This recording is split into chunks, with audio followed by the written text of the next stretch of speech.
প্রকৃতির কাছাকাছি এসেছি, একটু হাঁটছি। দেখুন দোলা পানি, নালা, দোলা নালায় পানি। বর্ষার সময় তো চারদিকে পানি, এদিকেও পানি।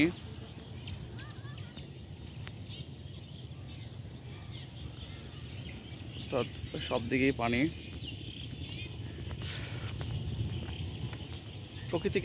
প্রকৃতির কাছাকাছি আসতে হবে। শরীরকে সুস্থ রাখতে গেলে, চোখের জ্যোতি বাড়াইতে গেলে প্রকৃতির কাছাকাছি যেতে হবে। খালি ইট পাথরের দেওয়ালে বা আপনি বাসা বাড়িতে থাকবেন, ঠিক আছে, এটা সমস্যা। একঘেয়েমি বাসা বাড়ি থাকা, বাইরে বের হতে হয়। আর বাইরে রোডঘাটের চেয়ে সবচেয়ে উত্তম হলো প্রকৃতির কাছাকাছি আসা। তাই মাঝে মাঝে আসার চেষ্টা করি। আপনারাও যাবেন প্রকৃতির কাছাকাছি।